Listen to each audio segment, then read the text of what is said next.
trouve que c'est beaucoup de rajouter en plus cette fermeture-là, où on était complètement en désaccord aussi, à cause que les soins qu'on donne en région, pour nous, sont importants. Parce que ce qu'on perd chez nous fait que les gens vont se déplacer vers les grands centres. Les gens qui aimeraient vivre dans des milieux un petit peu plus ruraux sont obligés de se déplacer pour se rapprocher des grands centres. Donc, notre population diminue encore. Puis par le fait même, on revient encore nous enlever d'autres services parce qu'on est moins de monde.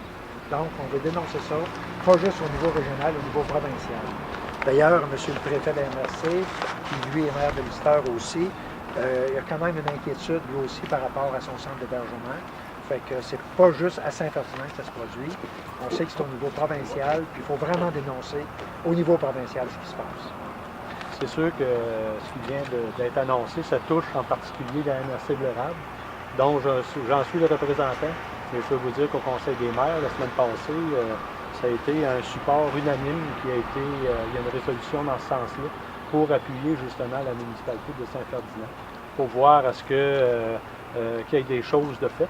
Parce qu'on trouve que le point de vue, l'aspect humain n'a pas été grandement pris en considération dans cette décision qui a été prise là.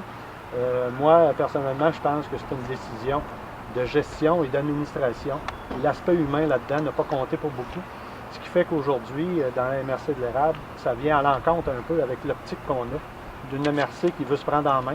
On sort d'un sommet de la MRC, on veut se donner des outils pour essayer de repeupler notre territoire, de se redonner des services de santé et des services quelconques de proximité. Ça va un peu à l'encontre de ce qui se passe. Il y a eu un mouvement citoyen aussi dernièrement qui a été fait par la CDCE en collaboration avec d'autres partenaires, justement pour démontrer au gouvernement provincial que la MRC de l'Érable, elle existe, et puis elle a droit, autant que les autres régions, à sa part du gâteau.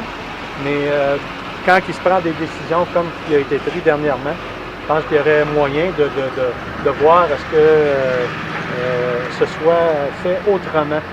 Et puis, comme je vous disais, l'aspect humain est très important. On a eu de très beaux témoignages des maires, des élus de la MRC de l'Érable dans ce sens-là, que des personnes qui ont été déménagées de centres d'hébergement à 2-3 reprises et qui ont un coût rendu stabilisé à des endroits comme à Saint-Ferdinand, ils se sont sentis bien, puis là, il y a encore une inquiétude qui est au-dessus de tête.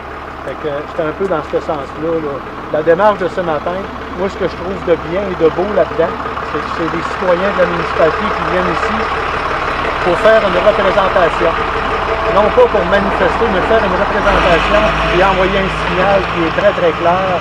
C'est qu'aux autres régions, faites attention, il y a quelque chose qui nous plane au-dessus de la tête qu'on n'est pas au courant.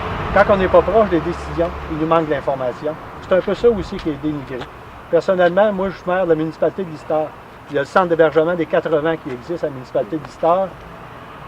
J'ai quasiment envie de commencer à poser des questions sur le centre, voir qu'est-ce qui va se passer dans les avenirs courts ou à moyen terme, parce que de la manière que ça a été annoncé à Saint-Ferdinand, je trouve que c'est cavalier un peu.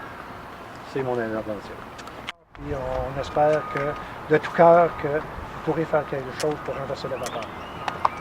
En tout cas, c'est sûr qu'on ne négociera pas sur la place publique, sur le trottoir comme ça, ces orientations-là. Moi, je prends acte de la pétition. Je loue votre courage, votre détermination dans ce sens-là.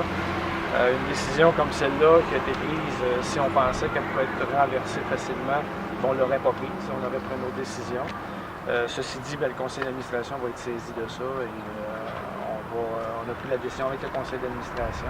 Malheureusement, M. Labrec, s'il y a un facteur, le principal facteur qui a été regardé là-dedans, c'est le facteur humain. C'est le facteur qui nous affectait le plus, qu'on a le plus touché, travaillé, ressenti. Mais on sait déjà que nos objectifs sont un peu divergents quand on regarde le plan de développement, parce qu'on parle bien d'un plan de développement qui a été mis en place. Moi, je ne peux pas regarder une communauté particulière, ni un endroit particulier comme un usager particulier. Il faut regarder avec le conseil d'administration et l'équipe de direction l'ensemble des services qu'on doit donner. Et dans le plan de développement, il y a des lits, il y a des places qui sont réservées en développement, dans l'érable aussi. Mais je comprends votre désarroi là-dedans et le conseil d'administration va être saisi dessus. Charland. Moi, je suis Claude Audy, je suis vice-président régional de la F3S-CSM. Le problème, il est au niveau régional, mais il est aussi au niveau provincial. C'est ce que j'expliquais l'autre jour à l'Assemblée.